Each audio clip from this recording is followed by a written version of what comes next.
Hi everyone, we've got a new Player of the Week selection on eFootball. There's also a Champions League Player of the Week selection. I'll be doing a separate video for that either later today or tomorrow morning.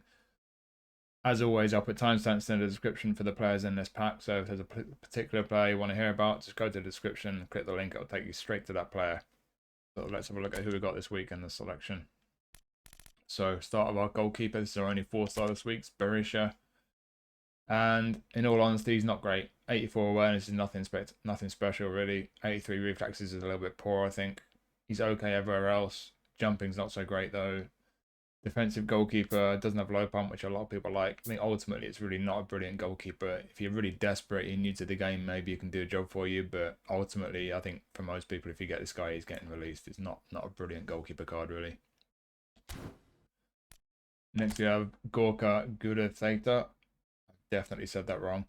So we have a deep lying forward. Yeah, interesting. He's got pretty good awareness and he's got very good finishing. On the ball, he's decent. Ball control would be nice if he hit the 80 mark there, but he's around 80 for all three of those technicals. Passing's okay for centre forward. Pace is not brilliant. Kicking power is decent. And physical contact, decent. He's a tall guy, 188 centimeters, so he's 6'2". So physicals are okay. Jumping and heading both kind of okay-ish. He's a tall guy, so I guess he'll be okay in the air. Balance isn't great. So I think a guy as tall as he is, low balance, he might be a little bit awkward. Stamina's not great. Keep an eye on that. Let me look at his skills. Got a bit of dribbly stuff. Then first time shot, crucial for a striker. One-touch pass as well, so he's got reasonable passing. Track back. Bearing in mind, this guy's got 72 stamina. So, track back on a deep line forward with 72 stamina. He's going to get tired quickly if you start him. Super sub, so you can bring him off the bench. Can play wide right, but he's clearly not built for that. He's tall, he's not quick. Yeah, he's an interesting one. I think as a deep line forward, personally, I would like him to be either physically stronger and particularly good in the air, so he could play some long balls into him, or maybe a bit better technically. He's kind of just an okay deep line forward, but I look at the fact he's not better either physically or technically, and the fact he's quite tall and not got great balance, and I'm just not sure how comfortable he's going to be in those areas just behind the attack playing as a deep line forward. So I don't think this is a great card. I think it's okay, but okay doesn't really cut it for me. It's just not a card that really interests me. Then we have Solanke. So Dominic Solanke, pretty average centre forward to be honest. This card, the pace is pretty average. Physical contact's decent, but balance is not good. He's quite a tall guy, 187, so he's just over 6'1". Not great balance. He's not brilliant on the ball. Attacking when it's decent, finishing decent, heading, jumping, physicals. He'll be decent in the air. We look at his skills. They've given him acrobatic finishing and fighting spirit. I think they've added that. He's already got heading, so he will be reasonable in the air. First time shot, crucial one. Rising shot, dipping shot. Yeah, he's kind of okay. I think if you're like a kind of all-rounder as a centre forward, just going to be in the right place at the right time, and he's reasonably strong on the ball, then he might be okay for you. But I just think he's a little bit lacking in too many areas. I would like him to have a bit more pace, a bit better technically, a bit better balance. He's just a bit lacking in a number of areas for me, really. So a bit of an average centre forward. And again, like with the last card and similar to the keeper, to be honest, I just don't think he's quite got enough about him to be worth keeping. Then we have Timber. So box to box and Feyenoord. Skill-wise, we'll start there. They've added long-range shooting. That's about it. Beyond that, in terms of the important ones, it's really just one-touch pass. There's not a lot in terms of end product. Some dribbly stuff. Fighting spirit helps, I guess. But defensively, there's not much there. So he's got one-touch pass, 6 long-range shooting. He's a box-to-box, so he without interception, man-marking, blocker, those types of skill, he's going to be a bit weak defensively when you look at those attributes.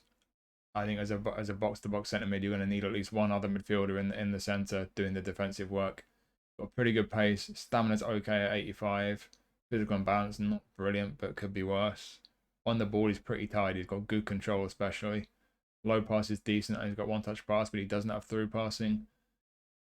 Again, I look at this card and it's a 5-star card, but I just don't think he's particularly good. I think he lacks defensive strength for the skills and the attributes. Going forward, he's okay. You know, he's technically tidy, but he's not got a great deal of end product. There's just not enough about this card really to get me interested. So again, pretty average, just not a particularly exciting card. Then we have João Neves from Benfica. Now this one is interesting. So Neves, his regular card is a classic number 10. That's not a popular playing style, but they've made him a box-to-box this time. And when you look at his attributes here, there are so many 80 plus that there just aren't many weak ones. But the one weak one really is probably the most important for a centre mid, which is that low pass is only 81, which is a shame. This is a 5-star centre mid. This low pass at 81 for me is a big disappointment. But you look everywhere else, it's 80 plus everywhere. Attacking awareness on the ball is tidy. Defensive awareness 85 and 80 plus right down those defensives. His pace is good for a centre mid. Kicking power is pretty good, 85. Physical contact for a guy, he's fairly small at 174 centimeters, so physical contact is not bad. Balance 80 is not bad at all. Stamina 86 is decent.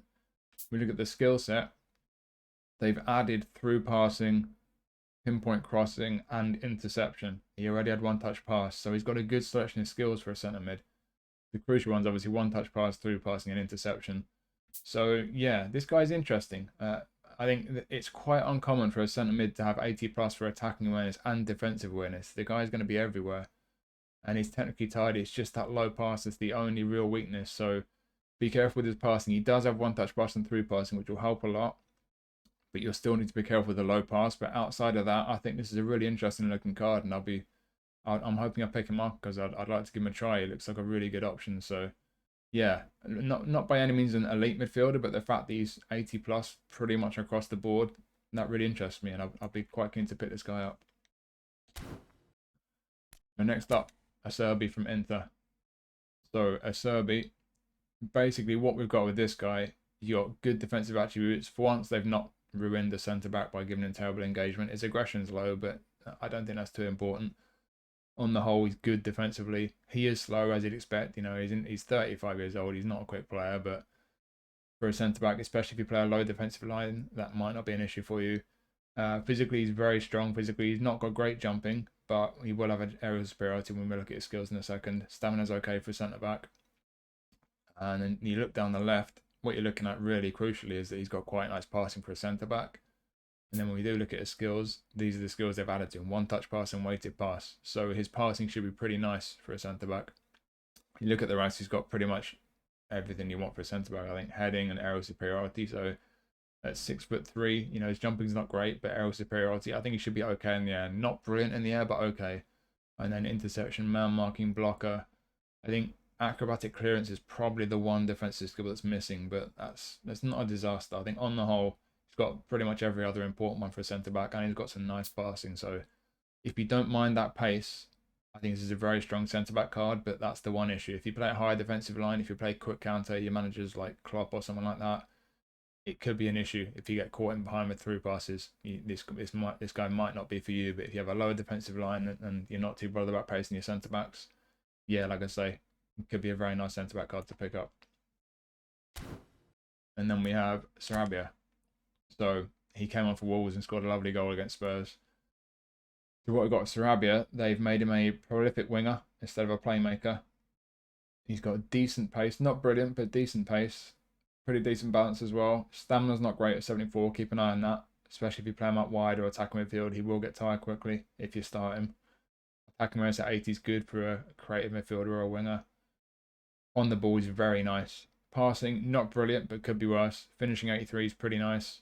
81 curl as well. When we look at the skills, as you would expect, they've given him super sub.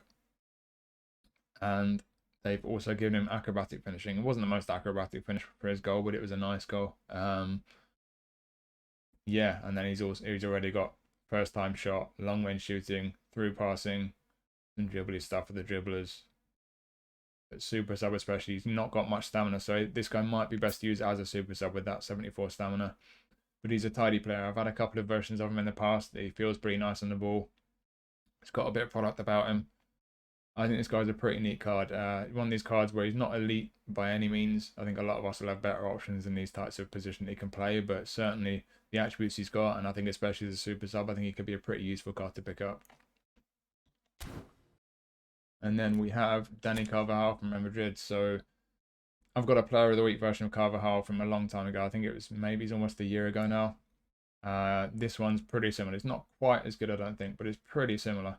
And I've really enjoyed using the one that I've got. So this, to me, seeing how similar it is, I reckon this is going to be a pretty tidy card as well. So we'll start with the skills because this is the important one. They've given Carvajal interception, one-touch pass, and long-range shooting. Long-range shooting, I don't think is going to come into play much for you, but one-touch pass is a very nice bonus to have in a fullback. Pinpoint crossing you already had. Outside curler, I think you already had. But interception is a crucial one to give a fullback. Sliding tackle, acrobatic clearance, fighting spirit. So pretty good selection of skills for a fullback. Pace is decent, not brilliant, but it's pretty. I think that's fine. I think 85 is about the mark for me for a fullback. So he's got decent pace. The physical contact, I think, is reasonable for a fullback. Balance is okay. Stamina's pretty nice. The defensives, it would be nice if they were all 80 plus, but defensive engagement at 78, I think if you've got a good enough manager, you're going to end up with that being boosted to 80 in the game plan. On the ball is okay. Low pass and lofty pass, I think, are decent for a fullback, especially with pinpoint crossing. He's going to have a very nice cross on him. So yeah, I think on the whole, with the skills they've added to him, this is a very nice fullback, and it's certainly a big upgrade on their base version of Carvajal. So I think that's a pretty decent one, that. Then we have Trossard from Arsenal. So Trossard, we've had a few different play styles on different versions of Trossard. This one is a deep line forward. Regular card is, I think, a playmaker. There's been a couple of hole players as well. I think there's been a deep line forward previously as well. Looking at the attributes, he's got reasonable pace. Not so much the speed, but certainly acceleration is nice, and balance as well. I would imagine it'd be pretty nice on the ball. Fairly short, so a bit of a low center of gravity. He's not got amazing technicals here on the ball, but he should be pretty decent on the ball, especially as someone who's not the tallest. Attacking awareness is pretty good. Finishing likewise. Yeah, I think what you got here is a tidy little player who is versatile. You know, I think attacking midfield is probably asking too much of his passing. 76 for passing is not brilliant. But if you're going to play him as a forward or either as a centre forward or an SS, I don't think that passing is going to be too important. If you look at his skills, he doesn't have one-touch pass or through passing, so maybe he's not an SS unless he's a wide SS. But what he does have, and what they've changed, in fact, they've taken away gamesmanship, which is a bit of a shame. They've given him heading. So 172 centimetres, they've given him heading. Nice. He does have 80 for jumping, to be fair. So he might get on the end of a few crosses here and there, but physical contact is low, heading is low, so I don't think I'm too interested in the fact he's got heading. I don't think that's really going to be something I'm going to look to make use of with this guy. I think what you're going to get with this guy, he's got the dribbly stuff, but long range curler, dipping shot, long range shooting, rising shot. It's all about the shooting, I think, really, with this guy. Captaincy is nice. Super sub, especially nice. So he could be a very tidy super sub, especially with that versatility. I think ultimately it would be best as a deep line forward at centre forward, or you could play him wide left with that long range curler. I think wide left could be the position for this guy. Certainly finishing 87, curl 81, long range curlers could be very, very effective. Like I say, decent pace. He's going to be responsive on the ball. So yeah, he's versatile. Could be useful either through the centre or on the left. Good shooting, and with super sub especially, I think could be a very useful card to pick up. I'm going to save you know who for last, and we'll just go to Van Dijk. There's not too much to say about Van Dijk because this is just not particularly different to his base card, really. It's just another version of Van Dijk. They've not done much with the attributes. If you look at his base card, you max it out. This is maybe slightly better on the whole. The defensive engagement is slightly lower, but the defensive awareness and tackling is slightly higher. So yeah, on the whole, pretty similar to his base card, to be honest, just ever so slightly better. Skill set's the same. I don't think they've added anything. If you don't have Van Dijk and you're short of GP, maybe this guy would be nice to pick up from this pack. But yeah, I think it's a bit of a waste putting someone in here if they're not going to change something about him from his base card, to be honest. That's disappointing for me. But if you just want a version of Van Dijk, this is a good version of Van Dijk because it's just Van Dijk, nothing particularly different about it. and it's certainly a strong card. You get what you expect from Van Dijk. Strong defensively, physically, aerially. The pace and stamina aren't brilliant, but they could be worse. Got nice passing, I guess, for a centre-back. But yeah, it's just Van Dijk. But we'll finish up with what is a very interesting card. So normally I would say it's just another Mbappé. It's pretty much what you'd expect, blah, blah, blah. But this isn't just another Mbappé. This is a whole player Mbappé who can now play attacking midfield or SS, and he can pass. Now you've got my interest. So, as you'd expect from Mbappé, crazy pace, great attacking awareness, good finishing, very good on the ball, but that passing as well, not 85 low pass. Good balance, stamina's okay for a striker or whatever position you play him. Although, to be fair, actually, that's not brilliant stamina if you're going to play him attacking midfield. So keep an eye on that stamina. If you play him attacking midfield, Holt player, you probably will get tired by about sort of 60 or so minutes. But yeah, aside from that, it's what you'd expect from Mbappé. Just he can now play attacking midfield in terms of his positions there, and the fact that he's got that passing. And when you look at the skills, they've taken away, let's see if I got this right, penalty specialist, gamesmanship, and captaincy. And they've given him through passing, weighted pass, and I think fighting spirit. But the two important ones here, through passing and weighted pass. It would be nice if they gave him one-touch pass for an attacking midfielder, but to give him 85 low pass, through passing and weighted pass, I don't think you can complain too much. He's got the rest of the skills that you normally has: first-time shot, acrobatic finishing, a bunch of dribbly stuff. This is just a really, really interesting Mbappé card because he can still very much do the role you would normally want him to do as a striker or playing out wide. It's just he can now pass the ball really nicely, so it's a huge bonus on top of the fact that it's Mbappé. Whole player playing style will be active attacking midfield, SS, but also left mid or right mid. So if you like using very attacking wide midfielders, it will be a whole player, which is a very nice playing style in those positions if you want us to be darting inside, making good attacking runs into spaces. Yeah, you've got versatility with this version of Mbappé. I think this is one of the more interesting versions of him that we've had. I'm not usually interested in getting any version of him, to be honest, but this one I think could be a really, really strong card to pick up. So yeah, for me, I think the best card in this pack without much question. So there you go. And another interesting selection. Like I say, I think Mbappe's the best one in there, but Van Dijk is just Van Dijk. Obviously, it's a strong card. I think it's a good version of Carvajal. Trossard's got some versatility about him. There's some interesting ones in there. I'd be quite intrigued to try Neves, to be honest. He looks like quite a fun one. A bunch that I think these four lowest rated are a little bit disappointing, to be honest. But yeah, certainly some good ones in there. So hopefully you found that interesting. Thank you for watching as always. I will be uploading a Champions League Player of the Week selection review either later today or tomorrow. So keep your eyes out for that. But yeah, thanks for watching as always. Do appreciate it. And I'll see you soon.